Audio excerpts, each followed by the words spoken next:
मुक्तेश्वरानंद महाराज जी को हमारे सनातन धर्म के शंकराचार्य जी कहे जाते हैं। अब वो है कि नहीं मैं भी नहीं कहूँ, मुझे नहीं पता है, लेकिन जो समाज में मैं उनको जानता हूँ, जितना जानता हूँ कि वो शंकराचार्य के पद पर अभिषिंचित हैं, तो मैं उनसे कहूँगा कि उनको भी नियम में रह।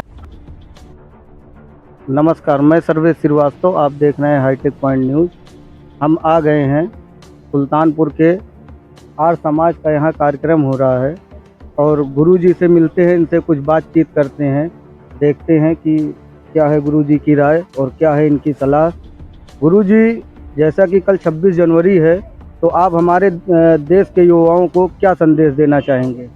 सबसे पहले आप सभी को बहुत बहुत धन्यवाद कि इस आर्य समाज ताज खानपुर और सुल्तानपुर में आप सभी लोग उपस्थित हुए हैं। इसके लिए हृदय की गहराइयों से बहुत बहुत आप सभी लोगों का अभिनंदन, धन्यवाद। आपने जो पूछा है युवाओं के संदर्भ में, क्या आप मैसेज देना चाहेंगे, क्या संदेश देना चाहेंगे?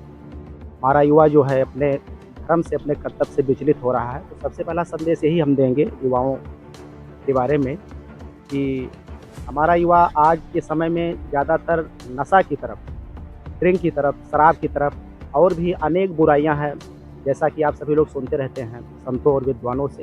तो इन सभी बुराइयों को जब तक हमारा युवा समाज नहीं छोड़ेगा, तब तक ना हमारा समाज बचेगा। समाज तो जाने दीजिए, मैं तो कहता हूँ परिवार क्या वो खुद नहीं बचेगा, और जब युवा ही नहीं बचेगा तो कैसे राष्ट्र बचेगा और कैसे समाज बचेगा, और कैसे हम पूरे जो कहते हैं किड़वंतो विश्वमारी, हम पूरे विश्व को हम लोग श्रेष्ठ बनाएंगे, आर्य बनाएंगे या एक सनातन वैदिक राष्ट्र बनाएंगे। तो जब युवा ही नहीं बचेगा भाई, तो हमारा राष्ट्र, समाज, परिवार कुछ भी नहीं बचेगा। तो हमारा युवा वर्ग आधुनिक शिक्षा को ग्रहण करे, बहुत अच्छी बात है, लेकिन वैदिक शिक्षा को भी ग्रहण करे। जो सनातन शिक्षा ऋषि महर्षियों की शिक्षा है, जो उनका सिद्धांत है, उसको भी जीवन में चरितार्थ करे, और उसका आचरण भी सुंदर होना चाहिए, चरित्र भी सुंदर होना चाहिए। भगत सिंह, सुखदेव, राजगुरु, पंडित राम प्रसाद बिस्मिल जैसे वीर वीरांगनाओं की तरह से उसका जीवन भी सुयोग्य होना चाहिए, सुंदर होना चाहिए, और राष्ट्र विचारों से पूरी तरह से युक्त होना चाहिए। तो मैं यही कहूँगा हमारा युवा इन सभी बुराइयों से पूरी तरह से बचे, तभी जो है हम लोग बचेंगे और हमारा समाज। और गुरुजी, अभी जैसा कि आप सुन रहे हैं कि प्रयागराज में अभी मुक्तेश्वरानंद जी महाराज से जो हुआ है अभद्रता, इसके बारे में आपकी क्या राय है?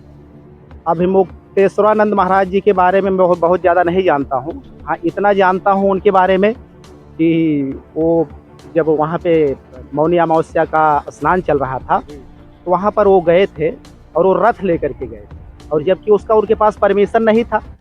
तो मैं यही कहूँगा कि सबको नियम के अनुरूप ही जाना चाहिए। जिसका हमारे पास परमिशन ना हो, कोई भी इस तरीके से अनैतिक कार्य नहीं करना चाहिए जिससे अव्यवस्था समाज में फैले, और अव्यवस्था फैली और इस कारण से आज तक भी उसका अच्छे तरीके से शायद निर्णय नहीं हो पा रहा है कि आखिर वास्तविकता क्या है।